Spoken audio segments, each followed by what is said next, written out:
Hi, I'm Bill from Raleigh, North Carolina, and I'd like to share today with you a recipe for a loaf of bread that I've been making for some time with very good result.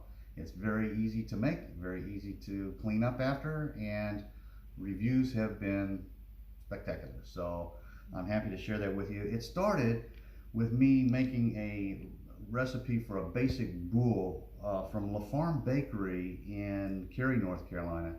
And one day when I was making it, I made an error and got too much water in it, and it was kind of a sloppy mess, and I just decided to kind of work through it, and with encouragement from my wife to try and preserve this mess, we poured it into a greased loaf pan, made a loaf of bread, came out great. Since then, we've been tweaking that to come up with a handy, everyday loaf of bread that's useful for many things such as toast, Greek toast, French toast, bread pudding, sandwiches, whatever you normally would do with a loaf of bread.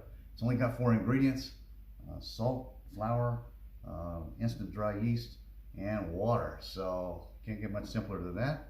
So having said all that, let's get started. Over here from the left, we've got a big mixing bowl.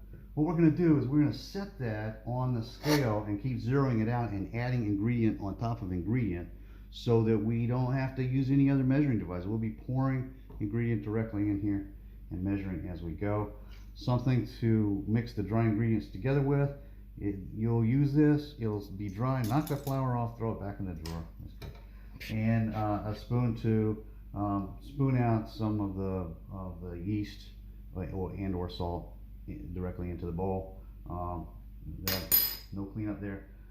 Put about 2.5 cups of water into a big measuring cup like that. You won't use it all, and one of the reasons for the video is that I wanted to show what the consistency is. So we'll pour it in until we get the consistency like we like it, and you'll see that that's easy to measure. It's also forgiving if it's a little bit too much or not enough, but usually comes in very close to about 2 cups is what we'll use. You'll want that water to be at 82 degrees Fahrenheit plus or minus. So that's good. So I'm going to turn on my scale, make sure I'm measuring in grams, and I'm going to put the bowl on it and go ahead and zero it out again. So we're starting from there. I'm using the King Arthur flour that we talked about earlier, and I'm just going to pour it in there, and I'm going to put in a pound, which is 454 grams. And then I'm going to put maybe a little bit more. I've been running it up to about 470 grams. So anywhere like that will be fine. Scale out again. So we got the flour in there. Have a look at the flour in the top there. And I'm going to put my salt in. And I'm just going to sprinkle it in one place in the top that is not going to mix in with the rest of the ingredients that I put in. You'll see in a second. So what I'm going to do is I'm putting about 10 grams. You don't have to look at that right now. I'm putting in about 10 grams. I'm watching it. 8, 9, 10. There we go. Stuff.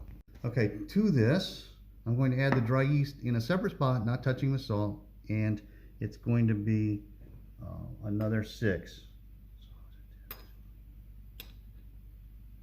Okay, I'm going to whisk the dry ingredients together and make sure that they're completely integrated. To check the temperature, double check the temperature of the water before we put it in there. And here I'm at 82, 83 degrees. That's perfect. Now we're going to start mixing the water in. I'm going to do that while mixing the flour with one hand and just pouring it in. And so no big whoop there. So I'm just going to be putting quite a bit of it in. I know I'm not going to use everything that's in this, in the measuring cup. Okay, so putting in there. So it's got some form to it and some flake to it. So keep going. When you get to it, it's going to start getting more like a batter. It's going to be more like, not quite as thin as a pancake batter, but it's going to be getting there. You see I'm starting to run a little bit low on the water. So now, yeah, I'm getting there. Now you can see the texture of that, but just a little bit more. Okay, so let's have a look and see how that goes for a second. Okay, let's pretty good. It's a sloppy mess. It's very sticky. It's going to stick to you. Just work through that. That's something I struggled with a little bit. You're going to get a little bit more. It's a pretty wet dough. All right, yeah. But watch the water as you put it in toward the end. A little bit seems to make a big difference. So this is where I've been at, and it's pretty good. It's like I said, it's a kind of a mucky mess. And my the technique for doing this, and I actually am able to keep one hand clean and dry while doing it, is just to start pinching it and smacking it at the bottom of the bowl. There's something like that. And we're going to be doing this for about 12 minutes, I think was the last nice loaf that I made. So we're going to keep doing it like this. Sometimes I'll twist it around a little bit. And sometimes, especially toward the end, and we'll look at it again toward the end, I'll spin it around and watch how it pulls into little lines around the edge. Right now, you're not seeing it too much. You're seeing it pull around a little bit, those lines. But you'll see that get very interesting toward the end of the process as it firms up a little bit. So, as your process, you can listen to about 3 songs in 12 minutes, or 4. Listen to 3 or 4 songs. Okay? You might want to clean the sides of the bowl. I've got a kind of a batter sort of scraper, dough scraper tool. It's flexible that I'm using for that. And I'm going to set it down on a plate on the side. That's the biggest thing to clean up probably is that in this bowl. Other than that, this is easy.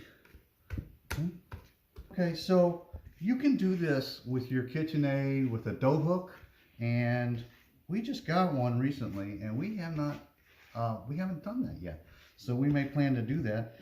In the meantime, I find that that doing this for a few minutes is relaxing and not that big a deal, and then it's over pretty quick. So that's where we're at with that. You can kind of see what's going on here. We're getting to stretch it out into long strands. The gluten is starting to tighten up a little bit. Now we're getting more near the end of the process. You can see how it's kind of tearing away there as I swish it around. So it's tearing away, and he's leaving those holes, and it's really hanging together. So we're about ready. So I'm just going to take the dough and pour it into the greased 9x5 loaf pan. This one's got Crisco. You can use butter, either one, or mix a little bit of each so you get the flavor of the butter in there. And that's it. And what we're going to do, let's see, what a mess. But it's easy to walk out. So there's our big mess. So all we got to do is rinse that out, and we're basically done with the prep. Start the rising process. We're just going to take and cover it up, lightly tinted, whatever like that, and set it in a kind of an out of the way spot so that there's no cool breezes or anything on it. I've actually done the last couple of these at room temperature in the house, which is probably around 72 or 73, and it's been fine. So we're going to let that rise. What you're going to want to do, though, is when it gets to about 30 minutes, just check it and watch, because you don't want it to rise up and touch the aluminum foil because it sticks, and that is a big mess. So you're just going to check occasionally and make sure to get that foil off of there before that dough rises up and touches the foil. Okay, here we are at the 30-minute mark, and it looks like the pan's about halfway full, a little bit more than halfway full, and progressing as expected.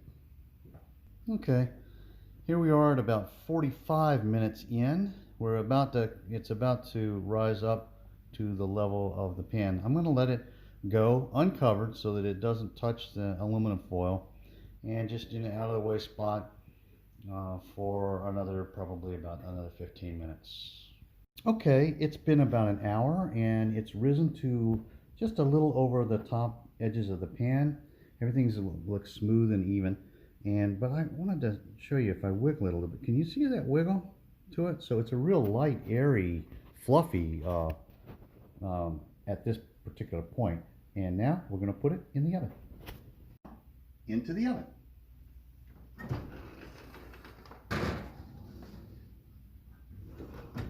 Okay, that was a 400-degree oven, and it's going to be in there. We set a timer for 50 minutes just to double check, but usually it ends up being an hour. Let's see how it goes.